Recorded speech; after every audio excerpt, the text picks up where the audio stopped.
We said yes not because we wanted to, but because the world didn't give us a choice. When they showed up, 2 of them, I didn't speak. I let them in, and my husband had to watch every crack in my soul split open. This one's darker, rawer than usual. I hope it hits you. Drop your thoughts in the comments I'm reading. Let's get started. We can still stop this, Paul said more to himself than me, his voice thin, like a man pleading with a storm. I didn't look at him, my eyes glued to the floor tracing the faded pattern of our Philadelphia apartment's rug. I'd vacuumed it twice today, anything to keep my hands busy, anything to drown out the dread clawing my chest. We don't have to do this, he said louder now. I exhaled slow through my nose. Yes, we do. He turned to me on the couch, his leg bouncing, uncontrollable panic flickering in his eyes like a trapped animal. We'll find another way. We always do. Not this time, I said, finally meeting his gaze, seeing the man I married, the one who once made me feel safe, now crumbling beside me. You don't get it, Paul. There's no time left. We need the money. This is all we've got. The words burned bitter, tearing at my throat. We'd hashed it out a dozen times, but it didn't dull the edge. I don't want this, God, I don't, I said, voice breaking. But what we need and what we want aren't the same anymore. He shook his head, hands gripping his knees like he could anchor himself to something solid. I can't believe we're doing this, he whispered. I blinked hard, throat tight. Neither can I. I wasn't calm, I was holding back a scream. You think I want this? I asked, voice catching. I hate even thinking about it. The room was too quiet, the walls holding their breath, suffocating. My pulse thumped in my neck like it was trying to break free. Paul leaned forward, elbows on knees, staring at the floor. I'm staying, he said. I won't leave you alone with them. I knew he meant it, but his eyes said he was already half gone, drowning in his own fear. I smoothed my dress, hands trembling, skin stretched too tight every second, pulling me thinner like we were teetering on a ledge. Then the knock came sharp once. I didn't move, just breathed slow, telling my body it could handle this, lying to myself. I stood first. Behind me, Paul shifted, reluctant, his footsteps heavy with defeat. As I turned toward the hall, his hand grazed my shoulder, brief, a fleeting promise he was still there. I opened the door. 2 men stood there, one older, 52, taller than I expected, gray eyes cold as steel, unyielding. The other younger, lean, sharp, maybe my age, 30, with a hunger in his stare that cut deep. No smiles, no names, no words. They stepped inside, silent as shadows. Paul followed, shutting the door, the click like a gunshot in my chest. They carried a small black bag, set it by the wall. I didn't ask what was inside. I didn't need to. This way, I said, voice steady, refusing to crack. I led them down the hall, their steps heavy, deliberate, a weight that pressed against my spine. Paul matched my pace, a ghost trailing behind. At the bedroom door, I paused, heart hammering, then pushed it open and stepped inside. The light was dim, the bed made sheets pulled tight like it was just another chore. The door slammed shut behind us. Paul didn't leave. He moved to the armchair in the corner, sat slow, hands on knees, staring straight ahead. I didn't look at him. I couldn't. I bent down, slipped off my shoes, set them by the bed, hands steady but cold as ice. Behind me, the soft rustle of clothes they were undressing. No rush, like it was routine. I stood at the bed's edge, back straight, hands at my sides, staring at a crack in the wall, something to hold on to. The younger one, Cole, came close first, his presence sharp like a blade grazing skin. He didn't speak, just lifted a hand, brushed my hair from my shoulder, his touch warm, familiar, but wrong in every way. I didn't flinch. Then he leaned in, kissed me, soft testing like he was daring me to react. I didn't kiss back. I didn't pull away. I let it happen, frozen a statue in my own skin. The older one, Frank, stepped forward, his hands finding me, quick, careful, never stopping.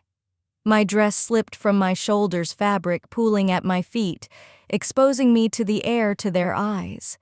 I didn't reach for it. This wasn't about them or me, it was about what we needed. Cole knelt, his breath warm against my skin, his grip firm, unyielding, no permission asked. Frank held me from behind his breath, finding the hollow I tried to ignore, steady, relentless. I clenched my jaw, stood rigid, pushing through, feeling nothing. I stared at the wall, a dent in the molding, anything still. They didn't speak, didn't slow. To them, I was just a thing to act on, not a person. I didn't flinch, didn't close my eyes. Cole stepped back, lay on the bed, waiting like it was scripted before we opened the door. Frank turned me to face him, gentle but unyielding, guiding me down. I paused, not to resist, just to breathe, then let it happen, silent. No fight. I followed the motion like it was rehearsed, mechanical. They shifted me, hands on my waist, lifting, turning, placing me over Cole exactly where he wanted. My palms pressed his chest for balance, all I had to hold on to. He moved beneath me, sudden, sure, no hesitation, stealing my breath. I inhaled, held it. Behind me, Frank closed in, his hand wrapping my neck, steady, controlling. Cole reached forward, holding me in place. I didn't speak, didn't push back. One moved below the other, held firm, no questions, no pause. I kept breathing, don't think, don't feel. Then they pushed harder, flipped me to my back. Frank leaned over first, Cole following, hovering, no rhythm, just motion, relentless. My head rolled with it, hands clutching the sheets, face blank, but something inside unraveling. I turned my head. Paul was still there in the corner, distant, a shadow of himself. I closed my eyes, breathed, and they moved me again. Now on all fours, Cole leaned against the pillows, Frank adjusting me from behind, hands steady, commanding. They didn't sink, just acted, holding me where they wanted, no room for choice. Their grip tightened, movements harder, closer, finally finding a rhythm that trapped me. My elbows slipped, breath caught, I was coming apart, fighting to stay cold, to stay still.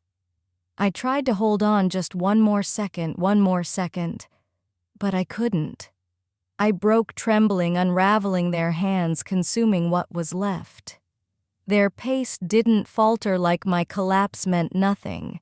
My arms buckled, breath ragged, and when I looked up, Paul was still there, eyes on the floor, face empty, mouth slack, hands limp.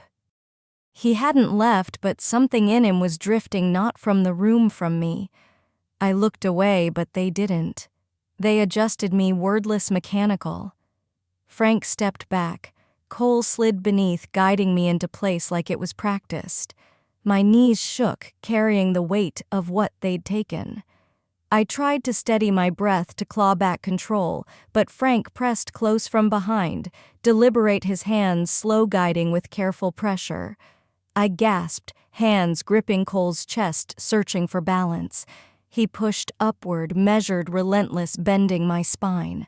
I drew a sharp breath, forcing my lips shut, refusing to give more. But they wouldn't let me disappear. Cole moved first, shallow, then harder, his hands on my hips, keeping me aligned. Frank stayed deep, twisting, stretching me until I felt split in two. My nails dug into Cole's chest, wanting to stop, wanting nothing. They didn't care. I was caught in their rhythm, pulled apart by one, consumed by the other. The face tune. The pace rose, my skin burned, breath jagged. I felt myself dragged to a place I didn't want, and then it hit, sudden, harsh, unwanted. A sound escaped before I could stop it, loud, raw, a betrayal of my silence. I clapped a hand over my mouth, horrified, but too late. They heard, and they answered, their rhythm, surging hands, tightening bodies, pressing closer. I tried to hold steady to stay quiet, but another wave crashed through, deeper, undeniable. My spine-arched voice breaking hoarse, sharp, drenched in guilt. When I opened my eyes, the chair was empty. Paul was gone, and I hadn't even noticed. I was too lost, too loud, too far gone in a truth that broke something in me. They didn't pause, didn't linger. I was flipped again, lifted, lowered back to the mattress. Frank moved between my legs, no hesitation, no mercy. Cole leaned over, one hand on my throat, the other guiding my head. I couldn't stop, couldn't slow them. They moved as one practiced, certain. I tried to stay silent, but sounds forced their way out. Sharp gasps, broken exhales, not mine anymore. I clamped my lips shut. Don't give more, don't let it rise again. But they pushed harder. Frank's grip tightened, Cole's pace, relentless, unforgiving. My fists clenched the sheets, head hitting the pillow. Hold on.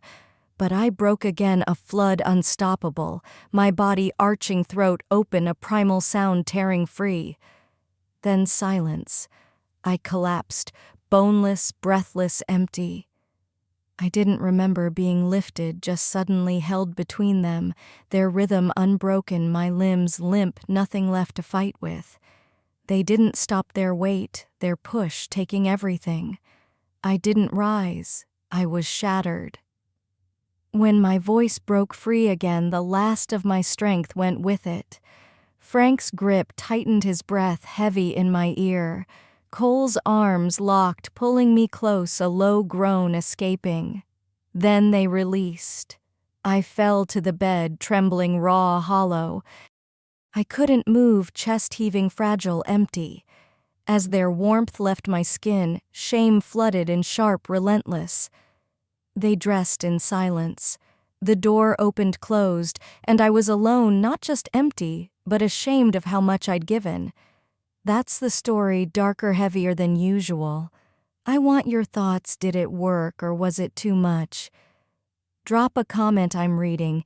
If it hit you, like, subscribe. Thanks for being here.